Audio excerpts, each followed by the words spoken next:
अब हम बात करेंगे इस्लाम धर्म की विशेषताओं के बारे में। यहूदी व ईसाई धर्मों की भांति इस्लाम भी एक पैगंबरी धर्म है।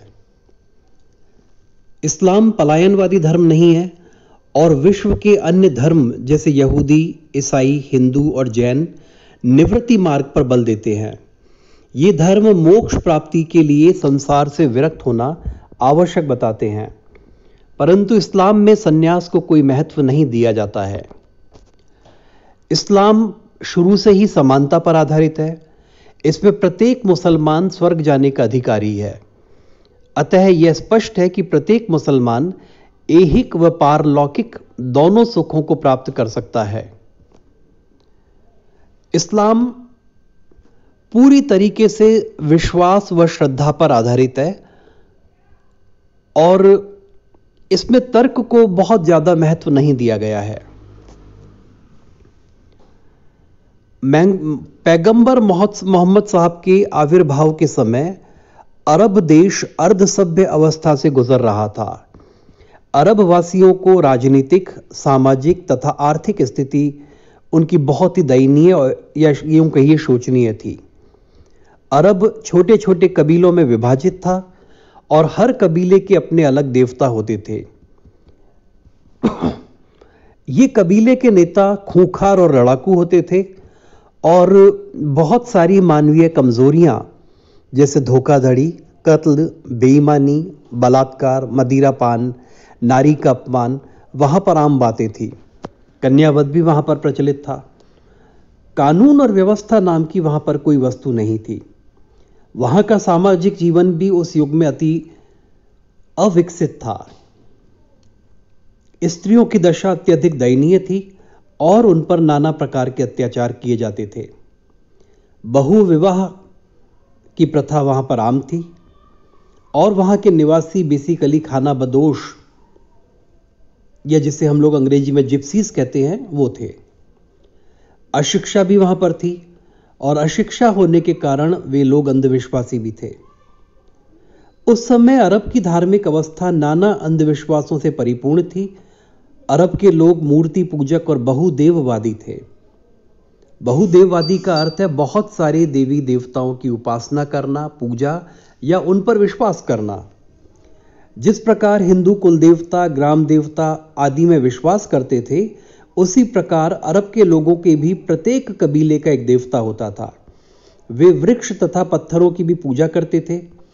पैगंबर इब्राहिम द्वारा स्थापित ईश्वरवादी धर्म का स्वरूप विकृत हो चुका था। मक्का में काबा एक अत्यंत पवित्र स्थान माना जाता था। काबा एक काला पत्थर है और यह अति प्राचीन है। अरब वासियों की यह धारणा थी कि इस पत्थर को ईश्वर ने भूमि पर गिराया है। इसके अलावा वहां पर 360 पाषाण मूर्तियां और थीं। अरब के लोग उन मूर्तियों को भी बड़ी श्रद्धा भाव से देखा करते थे और उनकी उपासना करते थे।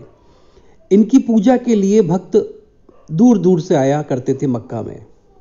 मोहम्मद साहब ने मूर्ति पूजा के विरुद्ध जिहाद बोलकर पृथ्वी पर से मूर्ति पूजा समाप्त करने का बीड़ा उठाया था, पर काबे का काला पत्थर आज भी वहां पर सर्वाधिक पवित्र एवं पूज्य माना जाता है। हज पर जाने वाले यात्री सबसे पहले इस काले पाषाण का चुंबन करने के उपरांत वह इसकी 7 परिक्रमा लगाकर अपनी हज यात्रा आरंभ करते हैं।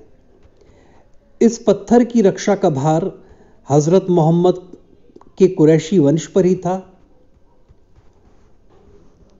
अब हम बात करेंगे मोहम्मद साहब के धार्मिक विचार क्या थे।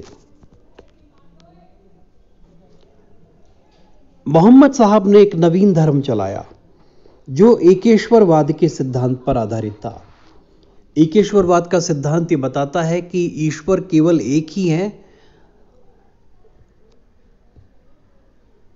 यहां हम लोगों को यह भी समझना होगा कि कई तरह के विश्वास और कई तरह की विचारधाराएं अलग अलग जगहों पर मौजूद हैं।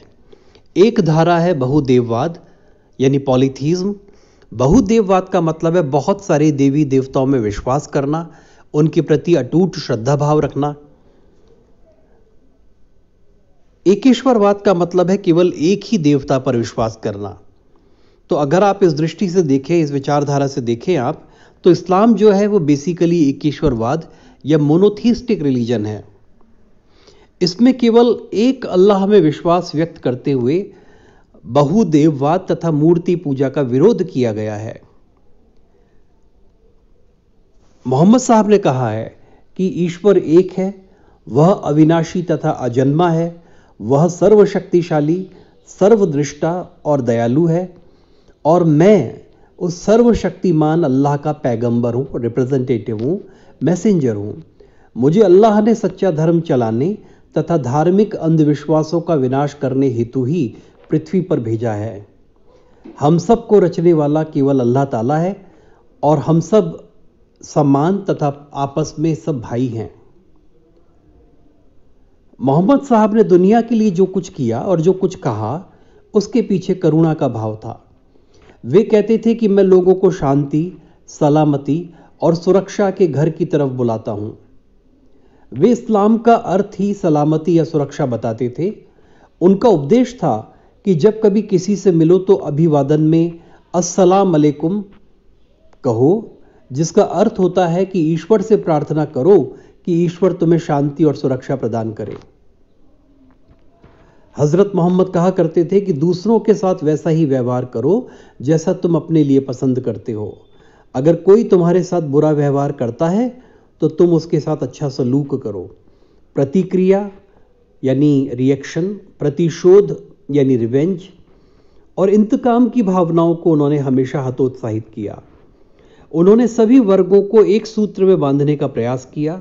उन्होंने जाति व रंग भेद को कोई स्थान नहीं दिया और साथ ही साथ उन्होंने संयम, अपरिग्रह, त्याग व दान पर बहुत ज्यादा बल दिया। मोहम्मद साहब ने प्रेम, करुणा और ईश्वर का एहसास दिलाकर लोगों को एक दूसरे के साथ अच्छा व्यवहार करने की प्रेरणा दी। मानवता और न्याय के संदेशवाहक हजरत मोहम्मद की तालीम थी, ये उनकी शिक्षा थी कि सारे इंसान आदम की औलाद हैं और किसी को एक दूसरे पर श्रेष्ठता प्राप्त नहीं है। इंसान के कर्म ही उसे उस मकाम तक पहुंचा देते हैं जहां वह आसमान की बुलंदियों को छूने में सफलता प्राप्त कर लेता है। हजरत साहब ने बताया कि गरीब से प्यार करो, अपना दर्द किसी को मत बताओ।